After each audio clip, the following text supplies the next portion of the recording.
Okay. Hello, my name is Eddie Brakha. I'm one half of Brakhax2. The other half is my father, Moshe Brakha. It's just gonna get me today, but we were lucky enough to participate in Pop2's gallery, pop-up gallery on Sunset Boulevard. A lot of great artists here today as well, or the whole week. I'm gonna quickly run you through some of the work that we chose to exhibit. It's a bit of an amalgamation. We work in series, but for this particular pop-up, we've chose highlights from each of the series, so you're only gonna see one, and I'll tell you about each of the series as we go. I'm gonna start with our first piece that we're exhibiting. This is from Flower in a Bottle. So we're gonna work chronologically. This is the way we chose to display it. Flower in a bottle, and I would say the majority of our work, the impetus for it is a character study. It's all about portraits of people. Now here's the tricky part. Between me and my father, we say that it's kind of strange to hang a random face in your house, especially photography. So we like to tell the story through the tools of life.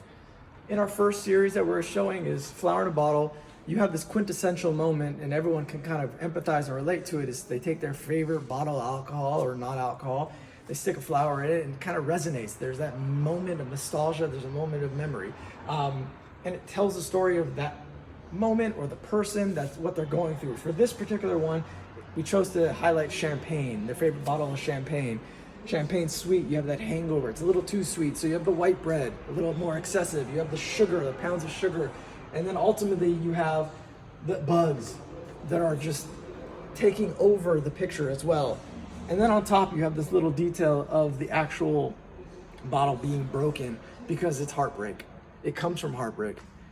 So this moment, sweet, sad, it's a mixture of life. And I will say, for all of our series, there's two things that we always try to accomplish. We have a narrative that we're trying to communicate, and then we also have a technical innovation that we're trying to set forth. So this particular one, we painted with light. We have these flashlights that are unique flashlights that we have to source, and everything you see here is all painted with light. So we have multiple flashlights, me and my father are holding it, and we're just highlighting, or whatever we want to showcase, we're painting with our own light. The cool thing about this is no two frames are ever going to be alike.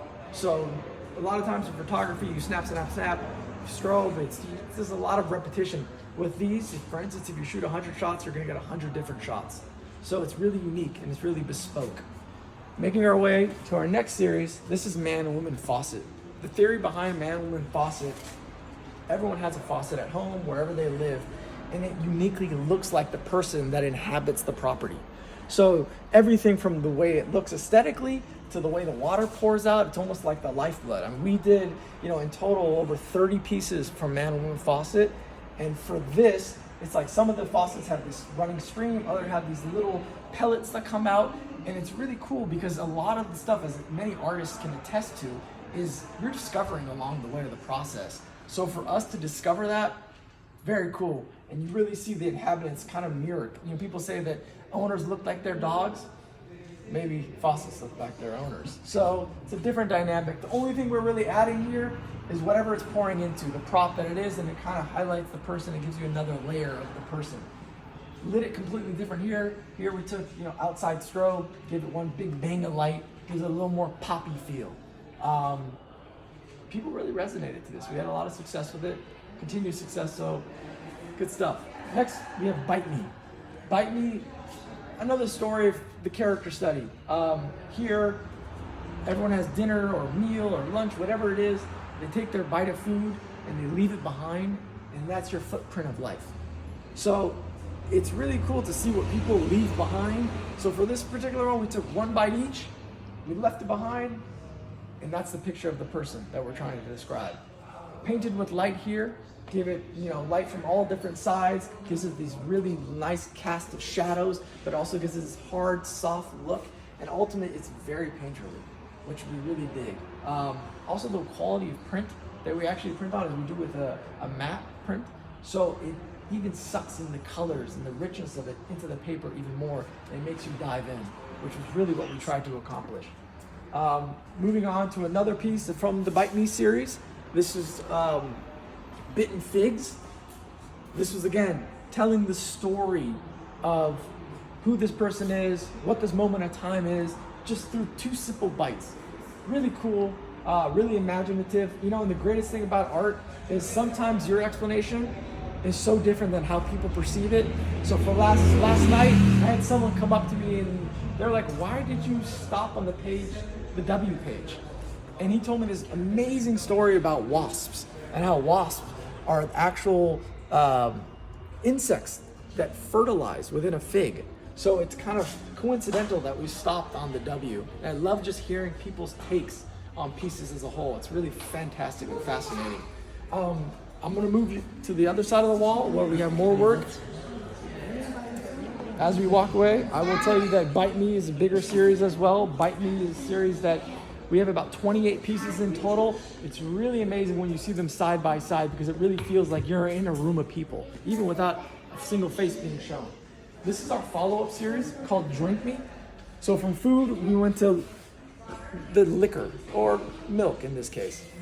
We paired what your favorite drink is with the actual food, who eats that together, what they're doing together. It didn't necessarily have to be food, it was just something that they were doing hand in hand. This is, again, lit with our flashlights. We gave it a different feel. We really spotlit it here, so it feels like it's in its own world, and it's really bare and minimalistic. So, again, people really gravitated to this because it has a graphic nature, but there's something really simplistic, and I don't know, they empathize with it. So I really, really appreciated how people perceived it and how they got touched by it. So now is our big schism. So for the last, so we've been doing this together since 2008, and then in 2022, we started a series that kind of changed how we're moving forward. For the longest time, photography, at least the way we perceive photography, was always about clarity and sharpness, and there's a certain perception of focus that people understand. Like, that makes a good photo if it's this sharp and it's, in focus. So we said, let's make beauty in photography and take it completely out of focus. Let's make it blurry and see where we can take it. This led to our first series, Farsighted.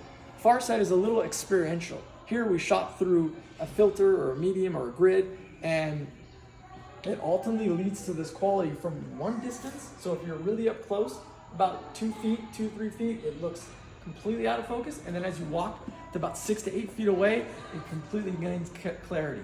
And it gives you that experiential quality that, again, in photography, we were looking for. We wanted people to interact with it. It gives them a new way of looking at it every time.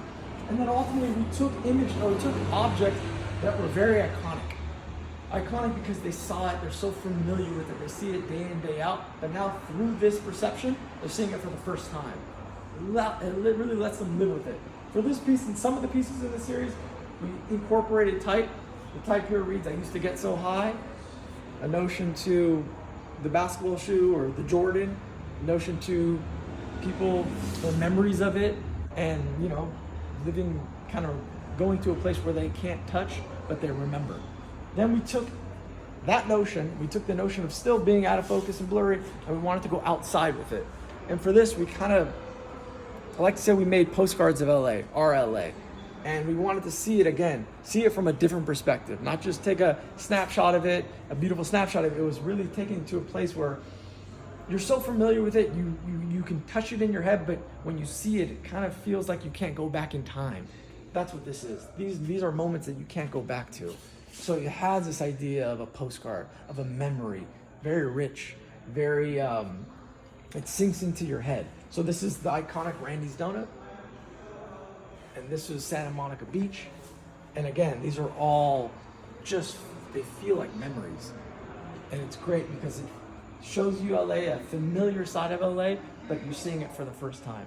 This series is a bigger series as well. This is over 50 pieces. Farsighted was over 50 pieces as well, and Drink Me was over 20 pieces. So we really, once we dedicate to a series, we explore it and it becomes a language. And ultimately when we stop, we're tired of seeing the world like that. We can go on forever. That's the beauty of it, because it is a language, so you can speak it forever, but we wanted to challenge ourselves with something new. And then finally, this is our last series, the last series we did called High Chairs. This series is an ode to my and my father's relationship, rooted in father-son, rooted in parent-child. It's generational. So we called it High Chairs because in each of the shots you have 2 chairs or 2 sitting objects You have the bigger chair and the smaller chair, and that tells the story of a father and a son, or a parent and a child. For me, having a son now who's 4, so I was also gravitating to this subject matter. And again, we chose to use an out-of-focus quality, but here we also went with a darker palette, more underexposed, because it does feel like there's a nostalgic quality to it of you remembering your relationship or a moment in time with your father or your parent, and you can't go back there. You can remember it's fuzzy, you can feel it, but you can't touch it. So we're trying to always put the viewer into that mindset. Ultimately, let them run with the story. They want to make a greater story, but we're putting you into the energy. There's a vibe, there's a path that we're leading you towards. How you choose to walk, run, jump, blah, blah, blah, it's your decision. But it puts you into a headspace, which I absolutely adore.